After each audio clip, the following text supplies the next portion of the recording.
Hello student, welcome back to our channel. This is Jyoti Patel from Tapon Group of School. Today our new chapter in this video. आज हम बात करेंगे कुछ new points के बारे में. आपने पिछले वीडियो के अंदर देखा ही था कि हमारे points किसके रिगार्डिंग थे. Which one is that the poverty. तो आज हम स्टैंडर्ड 10th का सोशल साइंस का chapter number 17 economic problems and challenges that means poverty and unemployment के बारे में बात करेंगे and it is our part 1. तो part 1 के अंदर जानेंगे कि आज के कौन से हमारे जो लर्निंग ऑब्जेक्टिव्स हैं वो क्या हैं. तो let's get started. Which one is that? Our first part 1 is that the what is poverty. आखिर गरीबी क्या है. तो let's get started. Which one is. अब poverty की बात करेंगे तो हमारे इंडिया के अंदर जो गरीबी है वो बहुत पहले से सदियों पुरानी, और ये जो गरीबी की बात हो रही है वो हमारी इंडिया की हो रही है. तो आखिर अगर इंडिया के अंदर गरीब जो लोग हैं या तो गरीबी में जीने वाले लोग कौन हैं, कहाँ पे रहते हैं, कैसे हालात में रहते हैं और किनको गरीब बोलते हैं, या तो आप किसको ये बोल सकते हो कि कौन गरीबी रेखा के अंदर जी रहा है, उसके बारे में हम इस वीडियो के अंदर बात करेंगे. तो चलिए देखते हैं कि आखिर कौन से टॉपिक हैं. पहला तो ये है व्हाट इज़ पोवर्टी. अब पोवर्टी क्या है, गरीबी क्या है. A condition in which a person lakhs position of material और मनी. दैट मीन्स ऐसी सिचुएशन, ऐसी स्थिति कि जिसके अंदर जो पर्सन होता है, जो व्यक्ति होता है, उसके पास कोई भी चीज़ या तो जो मनी होता है उसकी क्या होती है, अभाव. दैट मीन्स यहाँ पे आप बोल सकते हो लैक, मतलब कमी होती है. अब ऐसे व्यक्ति की बात होगी कि जो व्यक्ति के पास कोई भी चीज़ या तो पैसे की कमी होती है, वैसा ये फर्स्ट पॉइंट हमको समझा रहा है. सेकंड है absolute poverty is referred to a condition where the person can't even satisfy its basic needs of food, clothes and shelter. अब यहाँ पे जो एब्सोल्यूट दैट मीन्स कि एब्सोल्यूट दैट मीन्स पूर्ण, एंड पोवर्टी दैट मीन्स गरीबी. पूर्ण गरीबी के इसके बारे में बात करेंगे तो जो पूर्ण गरीबी है उनकी बात हो तो ऐसी सिचुएशन या तो ऐसी स्थिति कि जिसके अकॉर्डिंगली आप ये बोल सकते हो या तो हम ये कह सकते हैं कि जो व्यक्ति, जो पर्सन, दैट मीन्स उनको फूड, दैट मीन्स खाने पीने की जो भोजन है, कपड़े हैं, या तो जो रहने का आश्रय होता है, जो रहने का ठिकाना होता है, उनकी क्या हो, अपनी जो बेसिक नीड है वो भी, जो पहली ज़रूरत है वो भी पूरी ना कर सकते हो तो आप उनको गरीब बोल सकते हो. यहाँ पे एब्सोल्युटली पॉवर्टी दैट मीन्स ऐसे लोग कि जो अपनी बेसिक नीड, अब जैसे कि खाने पीने की चीज़ है, कपड़े हैं, या तो रहने का जो ठिकाना है, वो बेसिक नीड भी ये अपनी पूरी दैट मीन्स फुलफिल ना कर सकते हो तो आप इनको पॉवर्टी दैट मीन्स गरीबी के अंदर जीने वाले लोग, दैट मीन्स पुअर पर्सन बोल सकते हो. यहाँ पे एक एग्जाम्पल दिया है, that means example can be referred to the slum in city. अगर इसका एग्जाम्पल हम बोले तो आपने देखा ही होगा कि जो हमारे एरिया है, हम जिस एरिया में रहते हैं, यहाँ पे आसपास में कई ऐसे स्लम एरिया होंगे, जो गंदी बस्ती होंगी, जहाँ पे ये जो पुअर पर्सन होता है, जो गरीब लोग होते हैं, वो वहाँ पे रहते हैं. यहाँ पे आप दो पिक्चर्स को देख सकते हो, कैसे सिचुएशंस आप यहाँ पे देख सकते हो कि जो पुअर लोग होते हैं वो किस तरह से अपनी जो गरीबी होती है, जो पोवर्टी है, उसको फेस करते हैं. और आई नो वेरी वेल कि आपने ऐसे लोगों को देखा ही होगा. और किस तरह से वो जीते हैं उसको अपने अपने आसपास के एरिया या तो जो सिटी के जो स्लम एरिया है वहाँ पे आपने देखा ही होगा। तो चलिए मिलते हैं नेक्स्ट स्लाइड के अंदर कि आखिर उसमें क्या है। तो फर्स्ट ऑफ ऑल कि पोवर्टी इन इंडिया की अगर बात करें तो ये जो पोवर्टी है, जो गरीबी है, ये एक प्रकार का प्रॉब्लम है। It is a one kind of the problem in our India. अगर लोग अपनी बेसिक नीड जो होती है अगर उसको ही सेटिस्फाइड नहीं कर पा रहे हैं तो वो देश के विकास में क्या हेल्प कर पाएंगे। तो हमारे देश की सबसे बड़ी जो प्रॉब्लम है वो ये गरीबी है। अगर गरीबी हटेगी तो इकोनॉमी को एक चेंज मिलेगा, एक सुधार मिलेगा और जिसकी इफेक्ट डायरेक्टली इकोनॉमी के ऊपर होगी और हमारे इकोनॉमी क्या होगा, डेवलप्ड होगा। तो हमारे इकोनॉमी को जो डेवलपमेंट से दूर कर रहा है वो है पोवर्टी। और आज भी लोग पोवर्टी में जी रहे हैं। उसके कुछ फैक्ट्स मैं आपको बताऊंगी। तो चलिए देखते हैं नेक्स्ट स्लाइड के अंदर कि आखिर हम इस स्लाइड में क्या समझेंगे कि जो पोवर्टी है उसके बारे में हमारे इंडिया के अंदर क्या सोच है या तो कौन से स्टेट में कितनी पोवर्टी है। Poverty in the state of India, that means इनको स्टेट वाइज सेपरेट किया गया है। आप यहाँ पे देख सकते हो 1/2 of Indians poor is located the 3 states of Uttar Pradesh, Bihar and Madhya Pradesh. 1/2 that means आप समझ सकते हो कि भारत का एक आधा गरीब जो हिस्सा है, एक आधा गरीबी का जो हिस्सा है वो ये 3 राज्यों के अंदर क्या है, स्थित है। दैट मीन्स यहाँ पे लोकेटेड है। अब इसका एग्जांपल ये 3 बड़े स्टेट के बारे में मेंशन किया है। फर्स्ट है यूपी, सेकंड है बिहार एंड थर्ड है एमपी। ये 3 ऐसे बड़े स्टेट्स है कि जहाँ पे हमारे देश के 1.5 जितने गरीब लोग यहाँ पे पाए जाते हैं। सेकेंड पॉइंट है Maharashtra, West Bengal and Odisha account for 22.5% of poverty. अगर महाराष्ट्र की बात करें, वेस्ट बंगाल की बात करें और ओडिशा की बात करें तो यहाँ पे तकरीबन अकाउंटली नियर बाय 22.5% जितने पोवर्टी के पूरे देश के 22.5% जितने जो पोवर्टी है वो इन 3 राज्यों के अंदर डिस्ट्रीब्यूट है, जो है महाराष्ट्र, वेस्ट बंगाल एंड ओडिशा 22.5%। और जबकि 1.5% जितना कौन से 3 राज्यों में है, उत्तर प्रदेश, बिहार एंड मध्य प्रदेश। आपने यहाँ पे ये जाना कि हमारे इंडिया में जो पोवर्टी है वो स्टेट वाइज डिस्ट्रीब्यूट है। हर एक स्टेट के अंदर गरीबी में जीने वाले लोगों की जो नंबरिंग है, जो परसेंटेज है वो अलग अलग है। और हर एक स्टेट को इन गरीब जो लोग हैं, जो गरीबी में जीने वाले लोग हैं, उनके जो इनकी सिचुएशन है उसको अच्छी और बेहतर बनाने के लिए हर एक प्रकार की फाइनेंशियली जो फैसिलिटी है वो गवर्नमेंट देती है। बट उन गवर्नमेंट के जो अमाउंट है या तो जो फैसिलिटी है वो इन गरीबों तक पहुंच नहीं पाती। तो चलिए बात करते हैं हमारे नेक्स्ट जो पॉइंट है वो पार्ट 2 है। पार्ट 2 का पॉइंट है मेन रीज़न ऑफ पोवर्टी।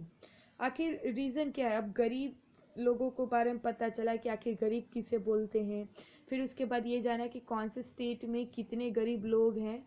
और अभी हम जानते हैं कि मेन रीज़न क्या है इस पोवर्टी का। तो चलिए देखते हैं। मेन रीज़न ऑफ पोवर्टी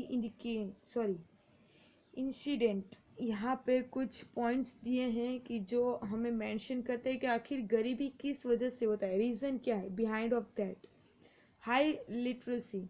अब ज़्यादा प्रमाण में जो निरक्षरता होता है, निरक्षरता दैट मीन्स जो पढ़े लिखे नहीं होते। अब जो लोग पढ़ना लिखना नहीं जानते वो क्या होते, पोवर्टी दैट मीन्स गरीबी में रहते हैं। रीज़न बहुत होते हैं, हो सकता है उनकी जो निरक्षरता, जो उनके पढ़ने लिखने की जो कैपेसिटी नहीं है, या तो जो उनकी जो क्षमता है उसकी वजह से वो क्या है, गरीब है। सेकंड है अनएम्प्लॉयमेंट। अब अनएम्प्लॉयमेंट, बेरोजगार की वजह से भी लोग गरीब हैं। थर्ड है no land to cultivate and survive.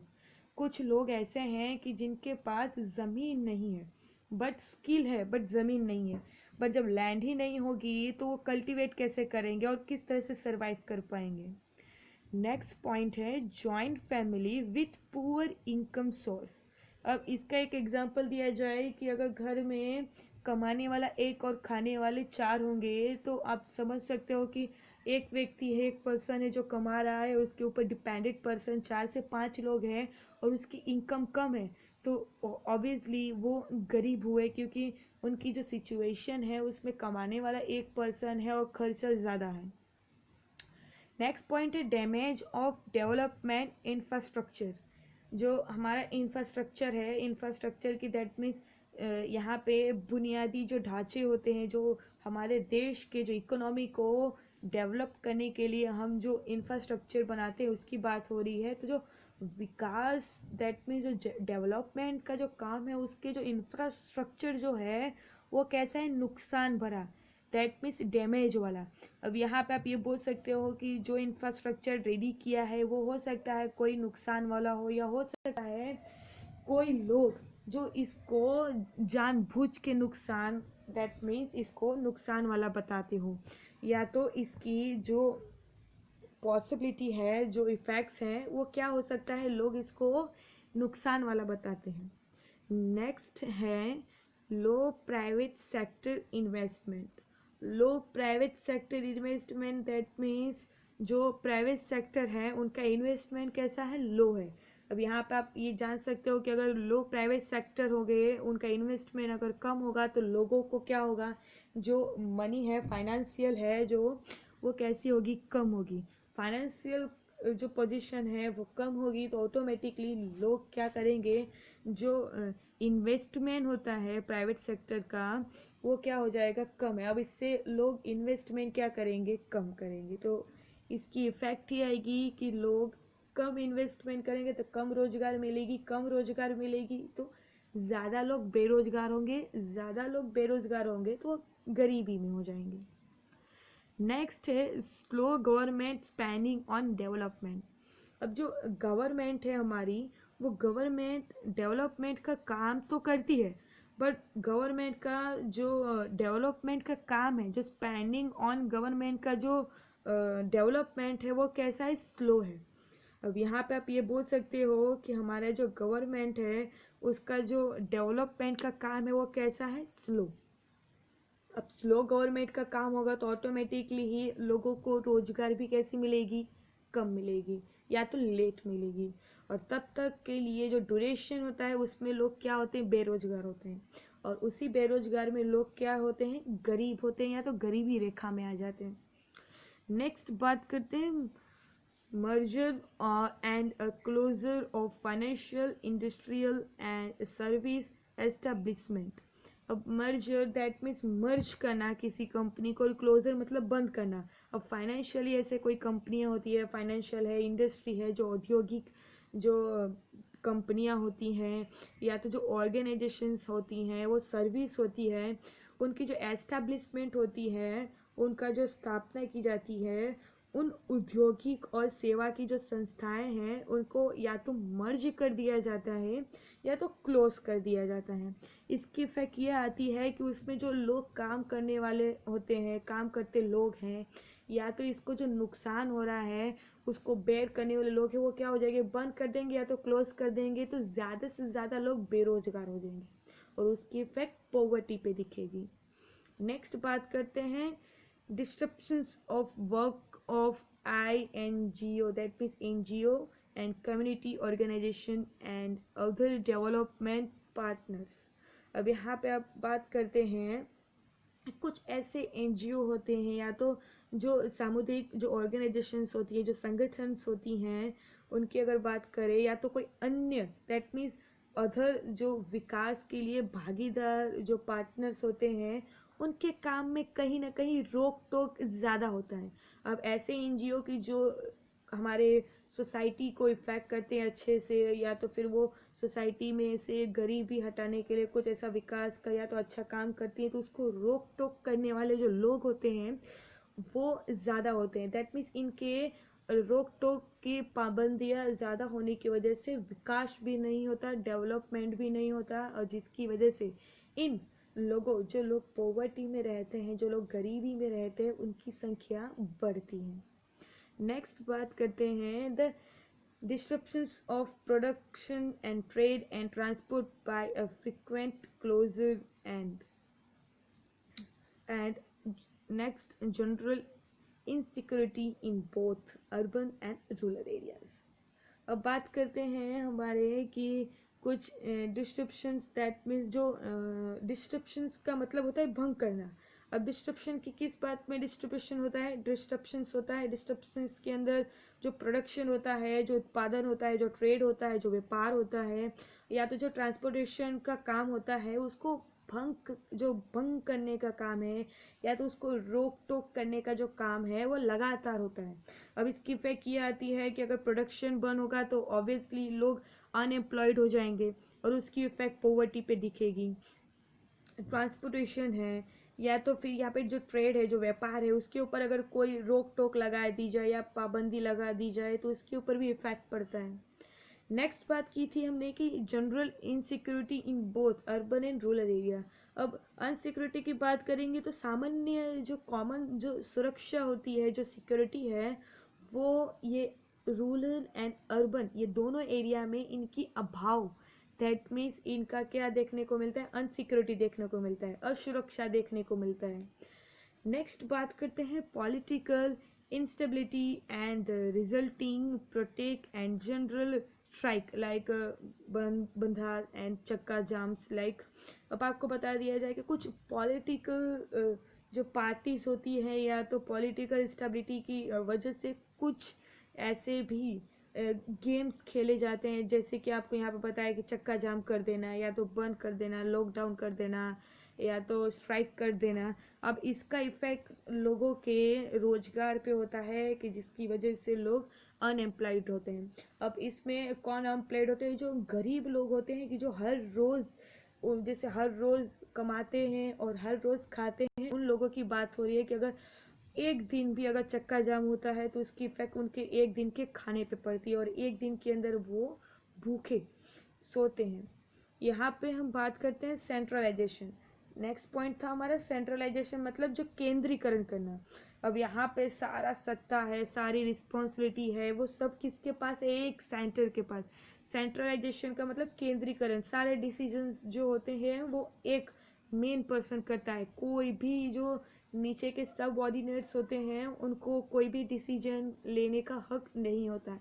इसकी इफेक्ट ये आती है कि कभी कभी इम्पॉर्टेंट जो डिसीजंस होते हैं उनको लेने में lack of delay, that means time लग जाता है, और इसकी इफेक्ट बहुत सारे लोगों पे आती है। नेक्स्ट पॉइंट है and peoples behaviour in context of Kathmandu valley oriented. अब ये सिंपल सा है कि लोग जो काठमांडू जो घाटी के संदर्भ में जो आते हैं उनके व्यवहार टाइप का होता है कि अलग, जैसे आप काठमांडू, आपको पता ही होगा कि काठमांडू हमारे देश के पास में आया हुआ एक जगह है, जहाँ प्लेस है कि जहाँ से जो घाटियाँ होती हैं, जो वैली होती है, उनके संदर्भ में यहाँ पे जो व्यवहार किया जाता है, इससे भी ये पता चलता है कि लोगों के साथ बिहेवियर से भी आप जो लोग होते हैं वो गरीब होते हैं कि भाई इन व्यक्ति ये अलग जगह का है, ये अलग कास्ट का है, इसको काम नहीं देना चाहिए। ऐसे भी कई सारे इफ़ेक्ट्स जो इन पॉवर्टी पे पड़ते हैं। अब नेक्स्ट बात करते हैं कि हमारा जो नेक्स्ट वीडियो है उसके अंदर हम जानेंगे कुछ न्यू बातें, और यहाँ पे हमारा ये वीडियो कंप्लीट होता है। Thank you for watching this video. I hope so कि आपने बहुत अच्छे से समझा होगा। मिलते हैं नेक्स्ट वीडियो के अंदर, तब तक के लिए थैंक यू सो मच।